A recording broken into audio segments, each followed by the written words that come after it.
तो आइए शुरू करते हैं पैरों की मालिश की। पैरों की मालिश सबसे पहले मैंने कोकोनट ऑयल लिया। गर्मी का मौसम है इसलिए मैंने कोकोनट ऑयल ही यूज करना सही किया। अगर आपको लगता है कि बारिश हो रही है, दिन ठंडा है, तो आप क्या कर सकते हो, उसमें आप यहाँ सरसों ऑयल भी यूज कर सकते। सरसों यूज तो और फ़ायदा करता है। यहाँ मेरी बेटी भी मतलब उसे तेल बहुत पसंद है, तो वो लगाना, उससे मैंने थोड़ा सा लगाया। फिर मैं सुलाने की कोशिश की बट मैं उठ गया। तो कोई ना गाइस, तो वो भी थोड़ा सा हेल्प करने लगे। बट मेरी ये जो बड़ी बेटी है वो ऑटिज्म चाइल्ड है, इसलिए थोड़ा सा संभालना मुश्किल होता है। उसके बाद मैं दोनों पैरों को ऐसे, तो ये हमें कैसे करना है, जैसे हम गाय मिल्क कैसे निकालते हैं उसी प्रकार हमें गाय के मिल्क को निकालना है। ठीक है, देखिए मेरे हाथों को, देखिए कैसे जैसे गाय के मिल्क निकालते हैं वैसे। इससे क्या होता है कि जब बेबी हमारे पेट के अंदर रहता है या जो डिलीवरी होने, तो बेबी पैर को मुड़ा रहता है और देखिएगा उनका स्किन घुंघरीला घुंघरीला टाइप का मतलब मुड़ा हुआ रहता है, तो उससे वो सही हो जाता है। और बेबी के जो दर्द होते हैं 1 साल 2 साल 3 साल बच्चे खेलते दौड़ते हैं, वो भी रात को रिलैक्स हो जाता है। अब आती है तलवे की मालिश को। तलवे की मालिश हमें उंगलियों पे करनी है। तलवे को तो जो घिसने से क्या होता है कि गाइस, जब वो चलने लगता है ना, तो उसकी जो गुदगुदी टाइप्स होती है वो मिट जाता है। उसके बाद देखिए उंगलियों को भी हमें मालिश, उसमें ऑयल करना है, ऑयलिंग पड़ा। उसके बाद ये दोनों हाथ को एक हमें मुट्ठी की तरह बांधना है। तो जैसे दोनों हाथों को मैंने बनाया, उसके बाद इससे आप बच्चे की एज के अनुसार उसको, उसके बाद बेबी के पैरों को सीधा करने के लिए ये मसाज है। अगर किसी का बेबी का, बच्ची का मतलब पैर टेढ़ा हो, मुड़ा हुआ हो, तो आप उसे अपने जब गोद में लोगे ना, तो उसे इस प्रकार लेना कि वो आपके मतलब गर्दन तक आ जाए, और उसे फिर हमें ऑयलिंग करके वैसे सीधा करना है। तो इससे क्या होता है कि बेबी का पैर सीधा हो जाता है, मुड़ा। उसके बाद बेबी के जनाना अंग को भी आपको सेम प्रोसेस में करना है। तो कैसे मैं डायपर यूज नहीं करती, तो यहाँ मैंने बेबी का एक कॉटन पिक लिया है और उसे ढक दिया है प्राइवेसी के लिए। उसके बाद देखिए जनाना को कैसे मैंने दोनों जनाना को साफ किया है। उसके बाद तो गाइस, उसके बाद हमें क्या करना है कि दोनों पैरों को इस प्रकार से मालिश करना है और अच्छे से सीधे हाथ शेप में करना है। तो मैं, अगर मेरे चैनल पे आए उन्हें सब्सक्राइब करो, और मैं इसी प्रकार करके बेबी हर पार्ट को, नवजात से लेके बड़े बेबी तक हर पार्ट को। अब ये प्रॉब्लम्स की एक्सरसाइज थेरेपी है।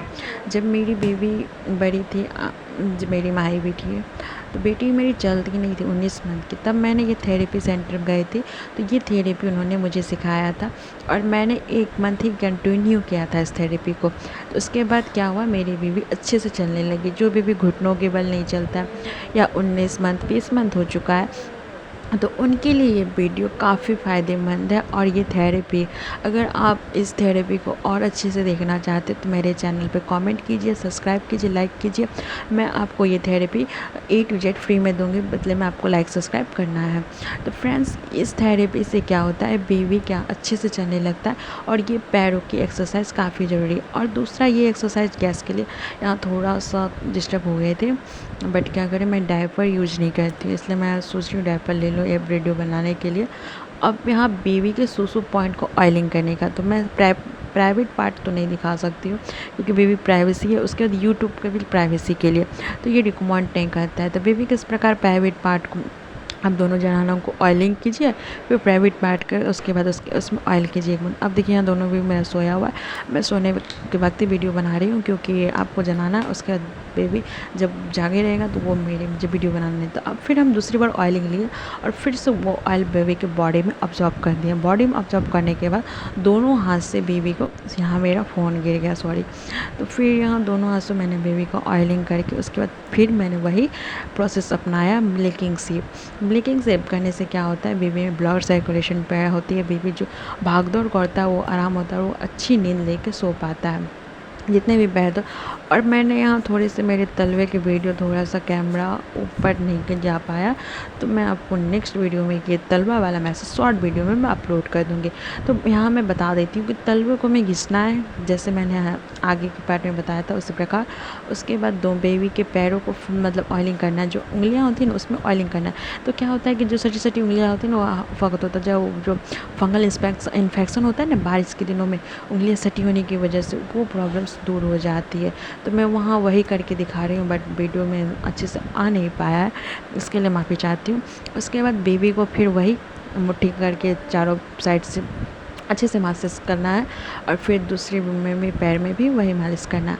अब बैक एक्सरसाइज क्या करना है, हमें बेबी के दोनों पैरों को बैक से, यहाँ फिर से मेरे फ़ोन गिर गए थे डिस्टर्ब, तो इस प्रकार हमें बेबी के पैर को मसाज करना है। तो गाइस अगर आप पहली बार करें तो बेबी थोड़ा रोएगा, थोड़ा येगा, बट आपको घबराना नहीं है, आपको रेगुलर ये एक्सरसाइज करना है।